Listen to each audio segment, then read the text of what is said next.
Magnetic field of moving charge, अगर आपसे bio Savart law ही लगाकर मूविंग चार्ज के लिए मैग्नेटिक फील्ड निकलवाए, मान लो कोई चार्ज पार्टिकल, मान लो प्रोटॉन, प्रोटॉन कोई चार्ज पार्टिकल है, वो मूव कर रहा है v वेलोसिटी से, ऐसे प्रोटॉन v वेलोसिटी से मूव कर रहा है, ठीक है। कौन सा चार्ज? q चार्ज, कोई चार्ज q v वेलोसिटी से मूव कर रहा है ऐसे। तो कोई चार्ज पार्टिकल अगर v वेलोसिटी से चल रहा होगा तो क्या होगा? करंट फ्लो कर रही होगी ना। करंट कैरिंग चार्जेस का, मूविंग चार्जेस ही तो जो है मैग्नेटिक फील्ड को प्रोड्यूस करते हैं। तो चार्ज अगर मोशन में है तो मैग्नेटिक फील्ड प्रोड्यूस होगा, ये भी करंट कैरिंग बॉडी की तरह बिहेव कर रहा होगा। तो मूविंग चार्जेस और current carrying wire magnetic field को प्रोड्यूस करते हैं। तो बायो सावर्ट लॉ से हमने करंट कैरिंग वायर की वजह से तो मैग्नेटिक फील्ड निकाल लिया, dB is equal to μ0/4π sin θ upon r²।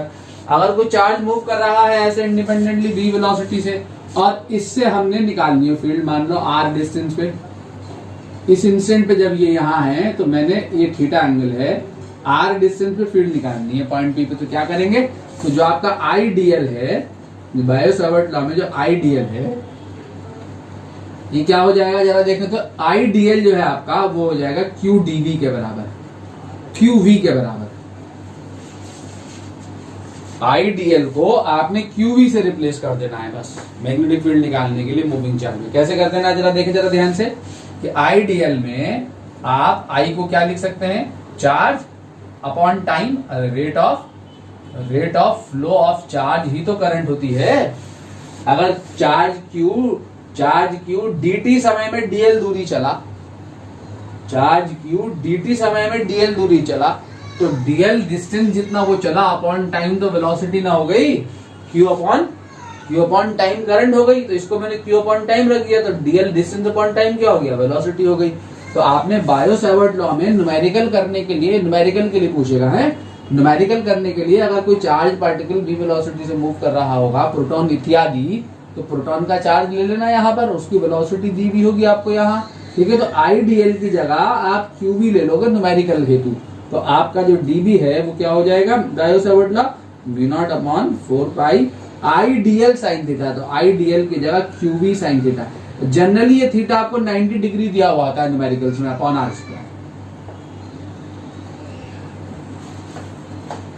Q v sine theta upon r², ये आ जाएगा, ठीक है। और अगर वेक्टर फॉर्म निकालनी हो तो v क्रॉस r की दिशा में, अगर ये पॉजिटिव चार्ज है तो वेलोसिटी की डायरेक्शन में रखा थंब को, अरे करंट मतलब चार्ज प्लस क्यू चार्ज की वेलोसिटी की डायरेक्शन में रखोगे। अगर माइनस क्यू चार्ज है तो थंब अपोजिट दिशा में आएगा, याद रखना। अगर माइनस क्यू चार्ज होगा, ऊपर को जा रहा है v वेलोसिटी से, तो थंब आएगा करंट की दिशा में, यानी अपोजिट दिशा में। इधर आएंगे फिंगर तो मैग्नेटिक फील्ड इधर आएगी। अगर ये प्लस है तो वेलोसिटी की दिशा में थंब, इधर फिंगर पुश कर दो, कहाँ आएगी? इनवर्ट, तो मैग्नेटिक फील्ड इनवर्ट आएगी। तो अब आप इनवर्ट निकालने के लिए क्या करेंगे? किसका क्रॉस प्रोडक्ट होगी? ये v का और r का क्रॉस प्रोडक्ट होगी, ठीक है। अगर इसको वेक्टर फॉर्म में लिखना चाहते हो तो वेक्टर फॉर्म में लिखने के लिए जनरली न्यूमेरिकल में इस वेक्टर फॉर्म की जरूरत नहीं पड़ती है।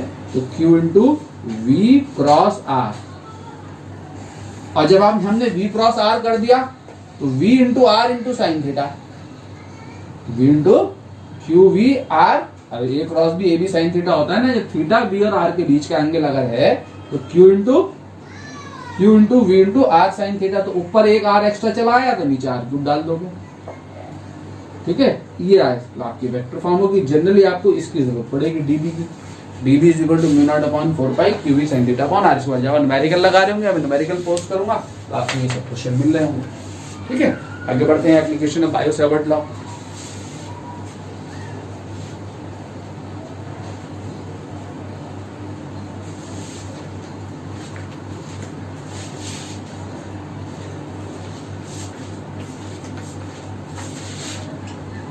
Application of bio Savart law देखें।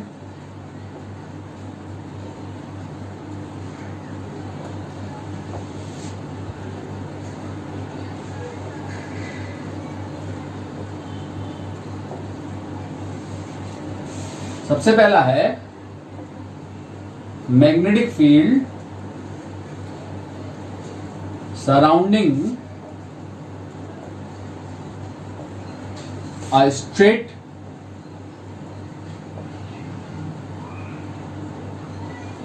Straight comma finite and thin wire.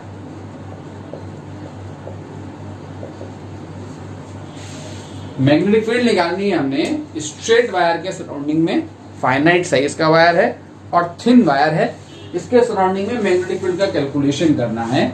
ये मेरे पास वायर है, स्ट्रेट वायर है, ठीक है, कर्व शेप नहीं है वायर का, एकदम स्ट्रेट है वायर। इसकी वजह से हमने क्या करना है, हमारे पास ये वायर है, इस वायर से r डिस्टेंस पर, ये परपेंडिकुलर डिस्टेंस है r, इस परपेंडिकुलर डिस्टेंस r पे कोई पॉइंट है P, इस पॉइंट पे हमने मैग्नेटिक फील्ड का कैलकुलेशन करना है, ठीक है। तो मैग्नेटिक फील्ड का कैलकुलेशन करने के लिए इसमें इस वायर में करंट फ्लो कर रही है I। जब इस वायर में करंट फ्लो कर रही है तो अभी हमने क्या पढ़ा है, बायो-सावर्ट लॉ पढ़ा है। किसके लिए पढ़ा है, बहुत छोटे से स्मॉल एलिमेंट्री पोर्शन की वजह से पढ़ा है। हम पूरे वायर पे बायो-सावर्ट लॉ नहीं लगा सकते, किस पे लगा सकते हैं, इसकी छोटी सी स्मॉल लेंथ के ऊपर लगा सकते हैं। कौन सी लेंथ, पॉइंट लेंथ के ऊपर बायो-सावर्ट लॉ एप्लीकेबल है, ओनली पॉइंट लेंथ के करंट एलिमेंट के लिए वैलिड है।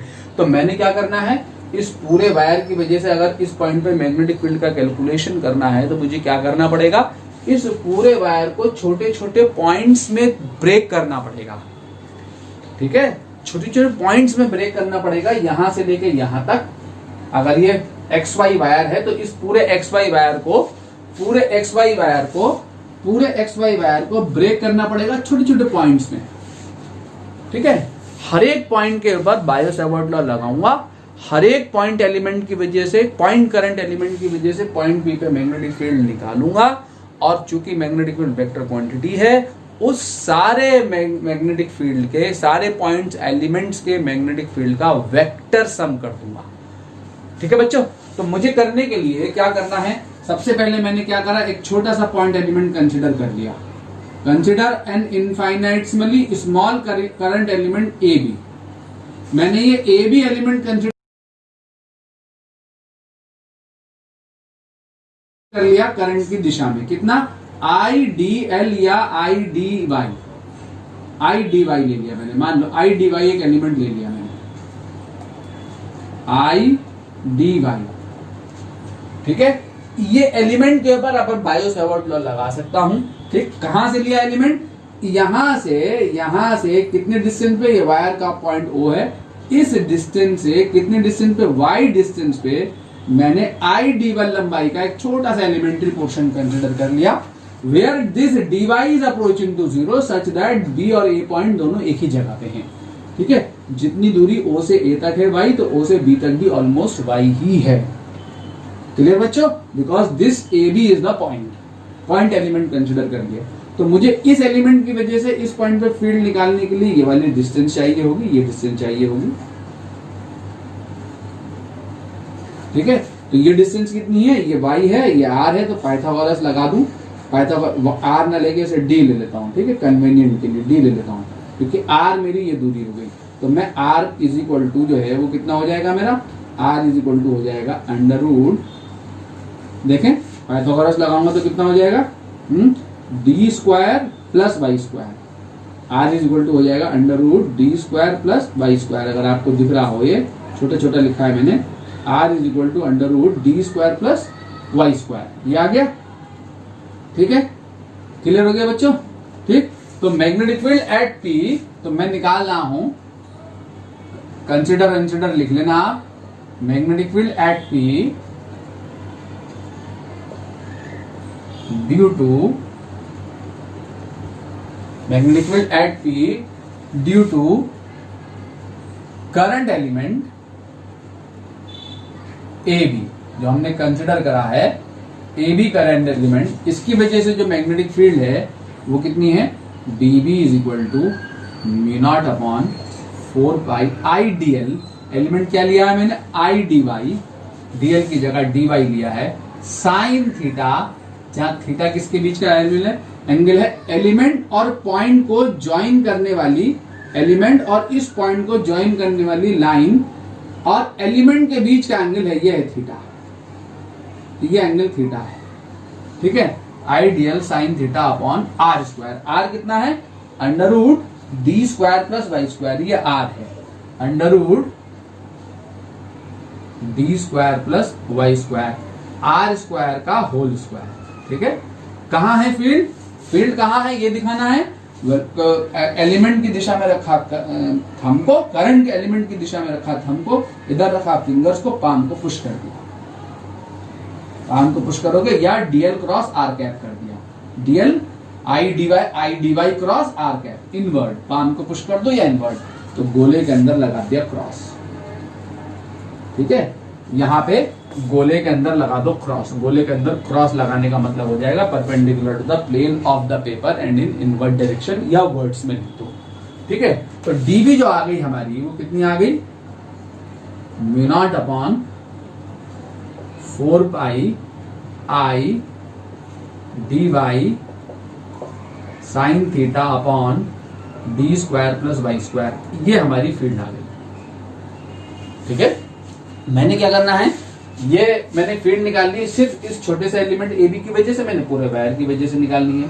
तो पूरे वायर की वजह से फील्ड निकालने के लिए, अगर मैं पूरे वायर की वजह से फील्ड निकालना चाहता हूँ, मुझे क्या करना होगा?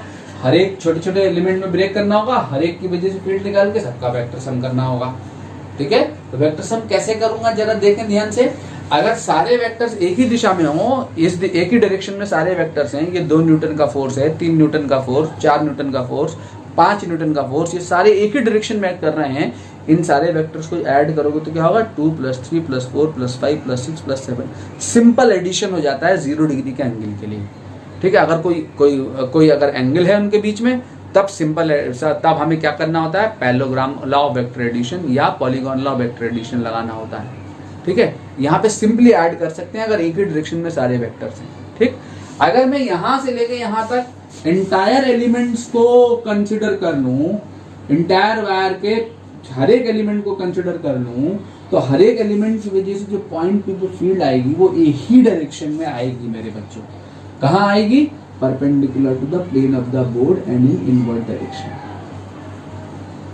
यहाँ पे एलिमेंट लिया तो उसकी वजह से फील्ड कहाँ होगी? इनवर्ट। क्योंकि यहाँ पे जो एलिमेंट है उसकी वजह से फील्ड भी इनवर्ट, यहाँ पे जो एलिमेंट है उसकी वजह से फील्ड भी इनवर्ट। इस पॉइंट पे, तो इस पॉइंट पे field due to entire wire के पे हर एक एलिमेंट की वजह से इस पॉइंट पे फील्ड एक ही दिशा में है। वो कहाँ है? Perpendicular to the plane of the board and inward direction. तो हम इंटायर वायर का फील्ड निकालने के लिए सिंपल सम कर सकते हैं। सिंपल सम का मतलब इसको वेक्टर की शक्ल में लेके या कंपोनेंट में ब्रेक करने की जरूरत नहीं है, बिकॉज सारे एलिमेंट का फील्ड एक ही डायरेक्शन में मिल रहा है। इसलिए जो है इस एक्सप्रेशन को डायरेक्टली इंटीग्रेट कर दोगे, you will get the net magnetic field due to whole wire at this point. ठीक है, since magnetic field at P due to all the elements on wire, ठीक है, is in the same direction, क्या? That is perpendicular to the plane of paper and in inward direction. ये तो आप जानते हैं, एक ही दिशा के वेक्टर हो तो सीधा एक सम हो जाता है। So net magnetic field at P due to whole wire, so net, इसको कंपोनेंट में ब्रेक करने की जरूरत नहीं है। तो magnetic field at P due to whole wire, otherwise हमें कंपोनेंट में ब्रेक करके दोनों कंपोनेंट को अलग अलग इंटीग्रेट करना पड़ता। यानी नेट एक्स कंपोनेंट निकालते इंटीग्रेट करके, नेट वाई कंपोनेंट निकालते इंटीग्रेट करके, तब रिजल्टेंट निकालते। ठीक है, तो net magnetic field at P due to whole wire, इसको एक्स कंपोनेंट और वाई कंपोनेंट में ब्रेक करके तब नेट मैग्नेटिक फील्ड निकलती। यहाँ चूंकि सारे कंपोनेंट एक ही दिशा में, इसलिए डायरेक्टली इंटीग्रेट हो जाएगा, डायरेक्ट सम हो जाएगा, सिंपल सम हो जाएगा। सिंपल सम क्या? इंटीग्रेशन जो है वो क्या होता है? समेशन होता है कंटिन्यूअस एलिमेंट का। ड्यू टू होल वायर क्या हो जाएगी मेरे बच्चों? B is equal to integration of dB। इसको इंटीग्रेट कर दो, किस पे इंटीग्रेट कर दो? होल वायर पे। इस तरीके से इंटीग्रेट करो कि पूरे के पूरे वायर के सारे एलिमेंट कवर अप हो जाएं। ठीक है, अब अगर हम इसको इंटीग्रेट करना चालू करें तो dB को मैं यहां रख दूं उठा के, इस dB को यहां रख दूं तो म्यू नॉट 4 पाई और I तो कांस्टेंट है, तो म्यू नॉट 4 पाई और I ये तो बाहर निकाल लिया। इंटीग्रेशन में क्या आ गया, dy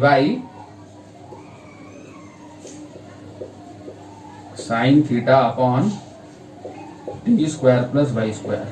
किस पे इंटीग्रेट लेना है, यहाँ पे लिमिट पे लगा रहा हूं मैं, होल वायर पे लिमिट लगाऊंगा अभी। ठीक है बच्चों, अब अगर हम इस इंटीग्रेशन की शक्ल को देखें तो इस इंटीग्रेशन में हमारे पास कितने वेरिएबल हैं, जरा देखें तो सही हैं। एक वेरिएबल है y, d तो कांस्टेंट टर्म है, ये वायर से परपेंडिकुलर डिस्टेंस है, ये y वेरी करेगा। अगर एलिमेंट यहां है तो y की वैल्यू कुछ और होगी, अगर एलिमेंट यहां है तो y 0 होगा, एलिमेंट नीचे है तो y कुछ और होगा, यहां है तो नेगेटिव हो जाएगा। इस पॉइंट के नीचे y नेगेटिव है, इस पॉइंट के ऊपर y पॉजिटिव है, यहाँ कुछ है वैल्यू, इस पॉइंट की वैल्यू कुछ है, यहां से लेके यहां तक y वेरी कर रहा है। तो एक तो y वेरी कर रहा है, दूसरा ये थीटा वेरी कर रहा है। थीटा क्यों वेरी कर रहा है, ये एलिमेंट और पॉइंट को ज्वाइन करने वाली लाइन थीटा एंगल बना रही है, ये पॉइंट यहाँ चला गया तो ये एंगल कुछ और होगा, ये एलिमेंट अगर यहाँ आ गया तो एंगल 0 डिग्री बनेगा, नीचे को चला गया तो एंगल कुछ और होगा। तो ये थीटा वेरी करेगा हर एक एलिमेंट के लिए, एक थीटा वेरी करेगा और एक ये वाई वेरी करेगा। तो वाई डीवाई, वाई और डीवाई एक ही वेरिएबल हो गया, और ये थीटा, दो वेरिएबल है। इंटीग्रेशन के अंदर कितने वेरिएबल हैं, दो वेरिएबल है। ठीक है, और इंटीग्रेशन के अंदर होने कितने चाहिए वेरिएबल, एक सिंगल वेरिएबल। खाली वाई वाई वाई वाई वाले टर्म मिले, वाई डी वाई मिले या थीटा डी थीटा मिलता तो हम डायरेक्टली इंटीग्रेट कर सकते थे। अभी हम इसको इंटीग्रेट नहीं कर सकते बिकॉज यहाँ दो वेरिएबल अपीयर हो रहे हैं। तो हमें क्या करना पड़ेगा, ये सिचुएशन हमारे सामने इलेक्ट्रोस्टैट में भी आई थी, line integral of electric field में, वहां भी हमारे एक से ज्यादा वेरिएबल आए थे। तो हमने क्या करा था, हमारे सामने फिजिक्स में ये सिचुएशन आती है, इंटीग्रेशन में एक से ज्यादा वेरिएबल आते हैं, हमारे सामने फिगर होता है, जिस फिगर के लिए हम ड्राइव कर रहे होते हैं रिजल्ट को या न्यूमेरिकल सॉल्व कर रहे होते हैं। जब भी एक से ज्यादा वेरिएबल आए तो फिगर की हेल्प से इन वेरिएबल को एक सिंगल वेरिएबल के टर्म में रिप्लेस करो सबसे पहले। ठीक है, तो मैं इसको कहा इक्वेशन नंबर 1, ये वाली को मैं कहा इक्वेशन 1। ठीक है, इसको इक्वेशन 1 कह दिया। इक्वेशन 1 कहने के बाद अब मैं यहां पर क्या करने जा रहा हूं, इन वेरिएबल को सिंगल वेरिएबल के टर्म में रिप्लेस कर रहा हूं। कैसे रिप्लेस कर रहा हूं, with the help of this figure. तो मैंने अज्यूम कर लिया ये वाला एंगल जो है, ये वाला एंगल मान लो ये एंगल है हमारा फाई। ठीक है, ये एंगल हमारा फाई है। तो मैं सबसे पहले मैं क्या कर रहा हूं, इस y और इस थीटा को, y और थीटा को इस फाई के टर्म में रिप्लेस कर रहा हूं। y को और थीटा को इस फाई के टर्म में रिप्लेस कर रहा हूं। ठीक है, तो सबसे पहला काम, in triangle, now in triangle देखें जरा, in triangle OAP, triangle OAP, ये वाला जो ट्रायंगल है, ये एंगल 90 डिग्री का है। तो थीटा प्लस फाई कितना हो गया, थीटा प्लस फाई जो है वो कितना एंगल हो गया आपका, 90 डिग्री। थीटा प्लस फाई हो गया 90 डिग्री। जब थीटा प्लस फाई 90 डिग्री है तो यहां से मुझे किसे रिप्लेस करना है, थीटा को फाई के टर्म में। तो थीटा कितना हो गया, 90 डिग्री माइनस फाई। ठीक है, ये आ गया मेरा थीटा। इसी सेम ट्रायंगल में एन ट्रायंगल कौन सा वाला, OAP। OAP में जरा देखो तो सही, फाई को किसके, y को किसके टर्म में लाना, फाई के। तो tan phi is equal to क्या आ गया, perpendicular upon base, y upon d. तो यहां से y कितना आ गया, y आ गया d टेन फाई। तो मुझे y पता लग गया, देखो y पता लग गया बच्चों फाई के टर्म में, थीटा पता लग गया फाई के टर्म में, और dy भी पता लग गया। अगर मैं इसको डिफरेंशिएट कर दूं तो dy हो जाएगा d sec square phi D phi.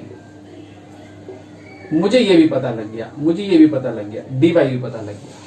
ठीक है, मैंने यहाँ सबको डब्बे में बंद कर दिया ताकि आपको थीटा वाई और डी वाई इसमें दिखते रहे क्लियरली। तो थीटा वाई और डी वाई तीनों मुझे यहाँ दिख रहे हैं, ठीक है। Now put theta y and d y in equation 1, ठीक है। तो इक्वेशन 1 में मैंने यहां पे डाला, यहां पे इस इक्वेशन 1 में यहां पे मैं डालूंगा तो क्या आएगा, बी जो आएगा मेरा वो आएगा म्यू नॉट आई अपॉन 4 पाई, ये तो कांस्टेंट बाहर रखा, ठीक है। इंटीग्रेशन साइन थीटा की जगह मैंने क्या लिखना है 90 minus pi sine 90 minus pi, और डी वाई, इस डी वाई की जगह मैंने क्या डालना है, ये डालना है डी सेक स्क्वायर फाई। इस डी वाई की जगह क्या डालना है, देखो बच्चों, थीटा की जगह मैंने 90 माइनस फाई डाला, डी वाई की जगह क्या डालूंगा, d sec square phi D phi into d sec square phi D phi upon, ठीक है। और इस y की जगह पे ये डालूंगा क्या, डी टेन फाई। y की जगह पे अगर मैं डी टेन फाई डालूं तो ये डी स्क्वायर है, तो d square plus d square tan square phi, ठीक है। यहां पे जब डी टेन फाई करूंगा तो डी टेन फाई का स्क्वायर क्या हो जाएगा, d square tan square phi, ठीक है। तो b जो है यहां आया म्यू नॉट होल वायर पे लिमिट लगाऊंगा, फाइनली जो एंगल जो बचा रह जाएगा मेरे पास रिजल्ट। तो डी भी आया मेरे पास mu not I upon 4 pi integration sine 90 minus theta कितना होगा, कॉस थीटा, तो कॉस फाई, और यहां से क्या आया into D sec square phi D phi upon, यहां डी स्क्वायर कॉमन लूंगा, तो डी स्क्वायर कॉमन लेने के बाद ब्रैकेट में क्या बचेगा 1 प्लस 10 स्क्वायर फाई, और 1 प्लस 10 स्क्वायर फाई क्या होगा बच्चों, सेक स्क्वायर फाई, तो ये बचेगा आपका d square sec square phi. Whole wire पे इंटीग्रेशन लेना है, होल वायर, ठीक है। तो आपका ये सेक स्क्वायर फाई से सेक स्क्वायर फाई कैंसिल हो गया, और एक डी से एक डी भी कैंसिल हो रहा है, देखो। तो ये डी बचा डिनोमिनेटर में, तो डिनोमिनेटर में डी डिनोमिनेटर से बाहर आ गया, तो mu naught upon 4 pi into D integration क्या बचा, कॉस फाई डी फाई, ठीक है। अब आपका ये इंटीग्रेशन, ये तो कॉम्प्लेक्स जैसा इंटीग्रेशन था, ये आपका सिंपल हो गया, कॉस फाई डी फाई। और कॉस फाई का इंटीग्रेशन आपको पता है क्या होता है, sine phi is the integration of cos phi. बस हमें क्या लगानी है, फाई की लिमिट लगानी है। फाई की लिमिट क्या है जरा देखें ध्यान से, कि ये मेरा वायर है, ये मेरा वायर है, मुझे फाई की लिमिट लगानी है।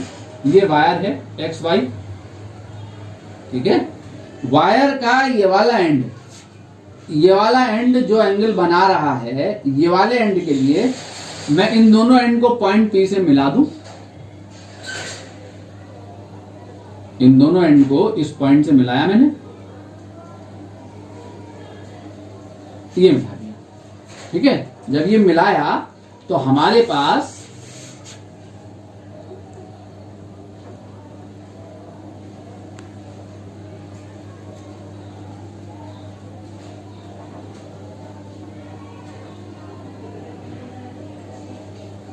ठीक है, ये मिलाया मैंने, तो हमारे पास क्या हो रहा है कि ये वाला जो एंड है, ये फाई एंगल है मेरा, ये जो एंड है, इस एंड के लिए यहां से जो टोटल एंगल मान लो, ये कितना एंगल है, मान लिया अल्फा, ठीक है। अगर इधर को फाई एंगल, ये सारे एलिमेंट इस पॉइंट से लेके इस पॉइंट तक के सारे एंगल कब कवर अप हो जाएंगे, जब फाई 0 से कितना हो जाएगा, 0 से कहां तक वेरी करेगा, अल्फा तक। 0 से अगर फाई अल्फा तक वेरी करेगा तो ये सारे एलिमेंट कवर अप हो जाएंगे। और अगर ये एंगल यहां से कहां ट्रेस करा दूं, ये एंगल, ये क्या होगा, अगर ये वाला एंगल मेरा बीटा है, ये वाला एंगल मेरा बीटा है, ठीक है, तो ये नीचे वाले सारे एलिमेंट कब कवर होंगे, ये वाले सारे एलिमेंट तब कवर होंगे जब ये एंगल जो होगा वो कहां से कहां वेरी करेगा, 0 से बीटा। तो ये वाले सारे एलिमेंट कवर होने के लिए ये जो एलिमेंट है हमारा, ये जो एंगल है, इधर को जो एंगल ट्रेस हो रहा है टोटल कितना वेरी कर रहा है, 0 से बीटा। और उधर को कितना ट्रेस कर रहा है, 0 से अल्फा। ठीक है, इधर को 0 से अल्फा, इधर को 0 से बीटा, दोनों के ट्रेस करने की दिशा अलग है। ये ट्रेस हो रहा है किधर, क्लॉकवाइज सेंस में, और ये ट्रेस हो रहा है किधर, एंटी क्लॉकवाइज सेंस में। तो मैंने पूरा इस पॉइंट से लेके इस पॉइंट तक जाना है, तो इसको मैं रिवर्स कर दूं। तो रिवर्स करने का मतलब क्या, अगर मैं माइनस बीटा से 0 जाऊं और 0 से अल्फा जाऊं, देखिए जरा ध्यान से, कहां से कहां जाऊं, माइनस बीटा से 0 जाऊं और 0 से अल्फा जाऊं, तो ये सारे एलिमेंट कवर अप हो जाएंगे। यानी मेरा ये फाई जो एंगल है वो टोटल जो वेरी करेगा वो यहां से यहां तक ऐसे ट्रेस होना है। सारे एलिमेंट कवर होने के लिए ये फाई एंगल यहां से यहां घूम के जाना है ऐसे। चूंकि ये रिवर्स डायरेक्शन में ट्रेस हो रहा है, इसलिए इसको इस सेंस में लाने के लिए क्या करना पड़ेगा, माइनस बीटा से 0, 0 से अल्फा, और माइनस बीटा से 0, 0 से अल्फा को एक साथ लिखेंगे तो माइनस बीटा से शुरू करके अल्फा तक चला जाऊं तो ये सारे एलिमेंट कवर अप हो जाएंगे। ठीक है, तो यहाँ पे जो लिमिट लगेगी वो कहां से कहां तक लगेगी, माइनस बीटा से शुरू करके अल्फा तक। जो लिमिट लगेगी वो कहां से कहां तक लगेगी, माइनस बीटा से शुरू करके कहां तक, अल्फा तक। ठीक है, अब हमारा यहाँ पे रिजल्ट निकल आया, क्या आ गया आंसर हमारा, अगली लाइन में हमारा आंसर है यहाँ। तो बी जो आया वो कितना आ गया हमारा, mu naught upon 4 pi I by D. ठीक है, कॉस फाई का इंटीग्रेशन हो गया साइन फाई, और लिमिट कहां से कहां तक, माइनस बीटा से लेके अल्फा तक। तो बी इज इक्वल टू आ गया mu naught upon 4 pi I by D. ठीक है, क्या, sine alpha upper limit minus lower limit minus sign beta. ठीक है, फाई की जगह अल्फा रख दोगे, और साइन माइनस थीटा क्या होता है, माइनस साइन थीटा होता है। तो आपके पास जो आ गया expression mu naught upon 4 pi I by D sign alpha plus sine beta, ये आपका फाइनाइट वायर की वजह से फील्ड निकालने का फॉर्मूला है। एंगल का ट्रेस ध्यान रखें, ये फाइनाइट वायर है। अब रिजल्ट कहानी ये है हमारी, ये कहानी ये है कि ये हमारा वायर है। सिर्फ इतना आपने न्यूमेरिकल करना है, आपने सिर्फ देखना है कि ये वाला एंड और ये वाला एंड, ये दो एंड कितना एंगल बना रहा है। ये एंगल इधर को ट्रेस हुआ है, दोनों अपोजिट सेंस में ट्रेस हुए हैं, ये अल्फा और ये बीटा। ठीक है, दोनों का सेंस देखना। ठीक है, ये अल्फा और ये बीटा। ठीक है, तो फील्ड कितनी आई, mu not upon 4 pi I by D into sine alpha plus sine beta. अगर ये दोनों एंगल एक ही डायरेक्शन में आ जाए, अभी अगर मैं केसेस देखूंगा एक ही डायरेक्शन में आ जाए तो इनमें से एक एंगल माइनस ले लिया जाएगा इस एक्सप्रेशन में। आगे देखेंगे केसेस। ठीक है, कहाँ आएगी फील्ड, कहाँ आएगी फील्ड, वेलोसिटी की डायरेक्शन में रखेंगे थंब को, राइट हैंड पाम रूल लगाएंगे, वेलोसिटी की डायरेक्शन रखेंगे थंब को, इधर रखेंगे फिंगर को, पाम को पुश कर देंगे पूरे वायर के लिए। फील्ड जो आएगी वो ये आएगी, गोले के अंदर लगा दिया आपने क्रॉस। ठीक है, तो ये हमारा एक एप्लीकेशन है जो कि अभी इनकम्प्लीट है। इस एक्सप्रेशन पे हमारा डिस्कशन अभी कंटिन्यूड है। अगली क्लास में इस पे डिस्कशन देखेंगे, केसेस देखेंगे, न्यूमेरिकल केसेस कैसे कैसे आएंगे, उसको कंप्लीट करते हुए हम सर्कुलर वायर की वजह से उसके एक्सिस पे मैग्नेटिक फील्ड का कैलकुलेशन करेंगे नेक्स्ट क्लास में बच्चों। ठीक है बच्चों, ओके देन अगली क्लास में मिलते हैं।